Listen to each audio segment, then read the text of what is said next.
just what exactly is this wand all about. And the bottom line is we're going to have a little bit of education here, and then we're going to tell you how the wand is really working. And so the bottom line is we have to look at some things going on in your... Start over. Thank you. Dr. Cochran, please, you have the floor here. Go ahead and tell us what you've been doing with the wand. Okay. So, first of all, a little bit of anatomy. Bone marrow is obviously a very important component of your body. And basically, the bone marrow is inside the bones. Now, you got round bones and you got flat bones. But inside those bones is where the bone marrow is. And the bone marrow specifically makes what we call stem cells. Now, some people may have a question on what is a stem cell?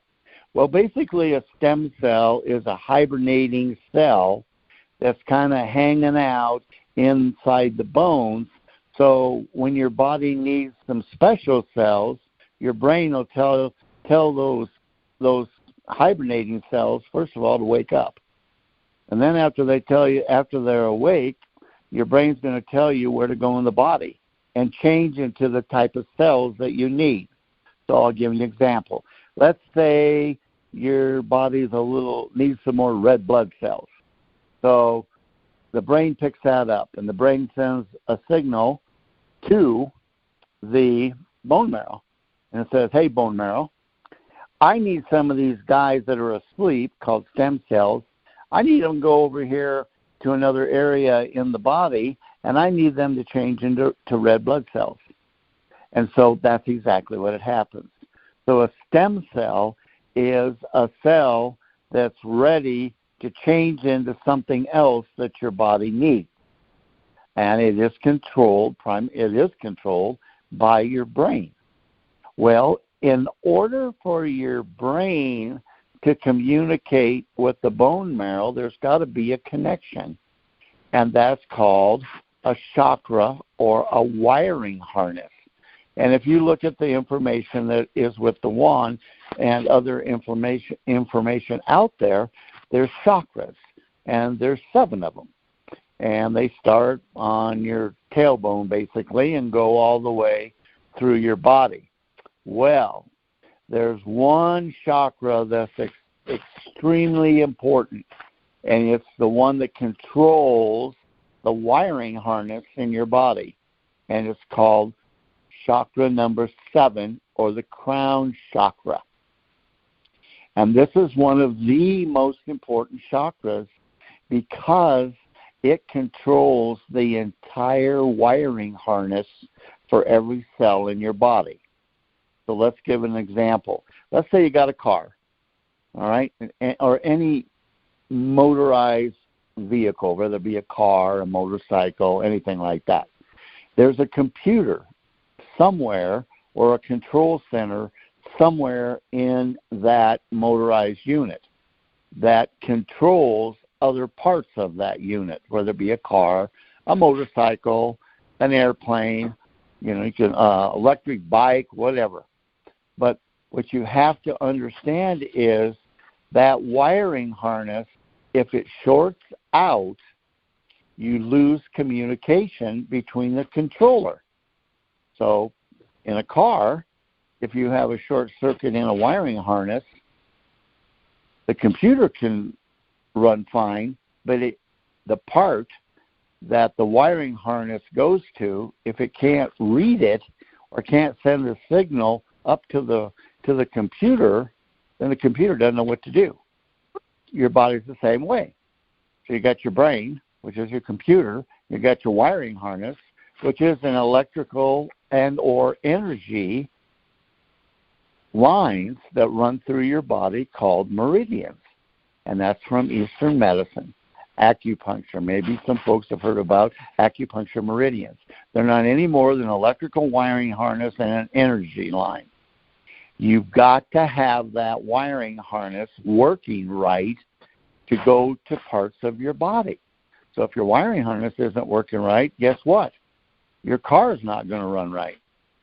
There's no any difference between a car and the body. And what's interesting is that the electrical current in a car is called DC, or direct current.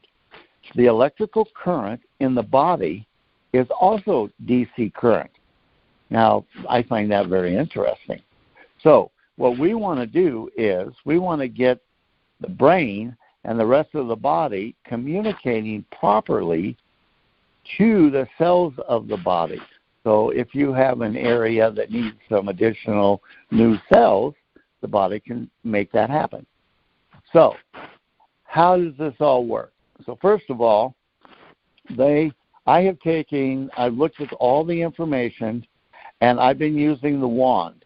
Now, I've been practicing 43 years, and 43 years, and I have other programs, and I use other things, but I have never seen people change so fast until I started using the frequency or the wand. And here's the reason why. Because the wand has an energy frequency of 30,000 to 30,000 megahertz. That's basically like music, cellular music. So when you listen to music, it has a sine wave, and it gives off an energy wave, and it's a sine wave. Well, guess what? Every cell, whether it be good or bad, gives off this sine wave, so I call it cellular music. Well, the megahertz of 30 to 3,000, which is the frequency on the wand, is the perfect healing music for the cells. So why wouldn't we expect some major changes occurring in the body if you're giving the right kind of music to the cells? And you're going to. So the wand has two purposes. One, it has a heat issue, not an issue, a heat procedure and a frequency procedure. Now, the frequency or the music to the cells stays with all of the different settings. So you're getting, whether you use a medium heat, a high heat, or a cool heat, you're getting the frequency or music to the cells. So I want to bring up a point because I've got all kinds of questions about where do I use the heat? How do I do this? Well, first of all, most illness or disease in the body is caused by inflammation or an autoimmune response. And when you're dealing with autoimmune and inflammation, you do not want to use high heat because you've already got heat in there. So you want to use the cooler frequency. So if you have an autoimmune or inflammatory condition and you put high heat in there, there's a high probability that you can make it worse. But if you use a cool heat, it won't make it worse. So the bottom line is to tell you guys straight up, I don't use the heat. I use the cool therapy, the cool frequency. And because I don't want to create more inflammation, I want to decrease the inflammation. I still have the frequency going into the cells of the body. And that's a very important factor. So I'm going to just suggest to you guys, take a very complicated application and make it real simple. And this is what I use on my patients, and I am seeing all kinds of improvement. Number one, you want to use, and I'm talking cold frequency. Now, if you choose to use the medium or the really hot frequency, that's up to you. But I'm talking cool frequency. Number one, you want to go to the root chakra. That's the chakra over the tailbone area. And you can go in a counterclockwise area, and you can look the chakras up online, and you can get a good idea where they're hanging out at. But the number one is the root chakra, and that's in the tailbone area. So you can take your wand with your little blue light, and I'm using cool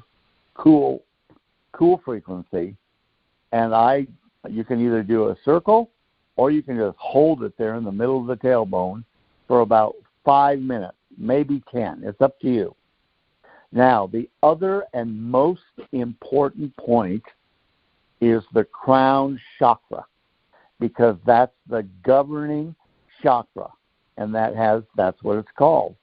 And it's interesting because it interconnects all the other energy and electrical channels in the cells of your body. So, where do you find it? It's real easy. Tuck your chin down and locate the highest point at the top of your head. That's chakra number 7. Now, all you have to do is take the frequency and you have to just locate it on the top of the head. Now, because it goes about 10 inches into your body, you don't have to worry. It's going to go right through your hands, so you can just feel the heat, and it just has to be in the vicinity. Now, here's what you're going to see. Number 1, 10 to 15 minutes on that chakra. That's it. And or your body is going to start making changes. It can be tingling. It could be muscle tightness. It can be all kinds of symptoms that you've had either current or in the past. But here's the important part. You have to keep doing that light on that chakra until the symptoms change in your body. And they will change because your brain is going to recalibrate what's going on in your body. And it will wave down through your body. When it gets, whatever it is, gets to the bottom of your toes, you're done. So you start at the crown. You go 10 to 15 minutes. That's max. Now, I know it says that you can do up to 2 hours. Well, I haven't used 2 hours on anybody. The most I use is 10, 15 minutes. And it goes right down through the body. So if you're on the crown or the chakra 7 and you got the light shining there and all of a sudden you have a knee problem and it starts getting worse, stay on the chakra because the body is going to make the change. Don't stop because your brain is saying, oh, well, I got a problem over here in my knee. I got to send some stem cells that way to start helping it improve. And that when the improvement starts happening, the symptoms will start decreasing. And the reason that I've simplified this is because I know what they hand out with the wands, and I'm not opposed to that. I agree with it. But I have found that it makes it way too complicated and way too long to do it. So why don't you take 5 minutes and put it on your tailbone and put 10 to 15 minutes on the top of your head and let your body do its thing.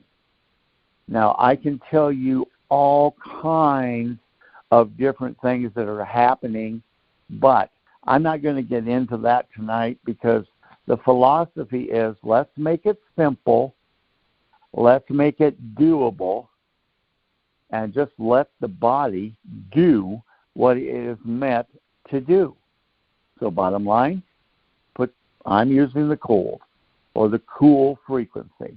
Bottom line, put it in the middle of your tailbone for about 5 minutes, and you may not feel anything anywhere, but put it on there anyway. And then go to the top of your head, 10 to 15 minutes, and if things will start moving around in your body. I haven't had anybody that has not had changes occurring in their body. And so put it on the top of your head for 10 or 15 minutes, up to 15, I'll say, okay? Or if the symptoms work their way down through your body, just stay with it because they will start to go away, and wait till they get to your toes. And when they hit to your toes, it could be 5 minutes, turn off the wand. You're done for the day. That's what we're doing. And I'm seeing all kinds of changes. Now, I know there's a video out that shows and it says that works on this and that and this and that. Well, that's okay if you're out of the United States, but you can't make those claims in the United States, because if you do, you're going to get in trouble.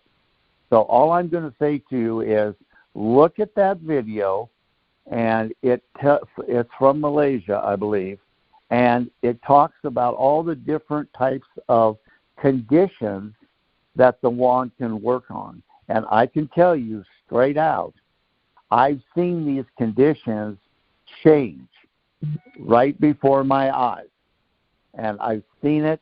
My patients are calling me wanting to know, why didn't you start using this earlier on? And my answer is, I didn't know about it. And so I include it with all of my patient treatments. Hands down, if you're going to see me, you're going to be dealing with a wand, period. And that's what I've got to say tonight. Wow. Thank you, Dr. Cochran. That was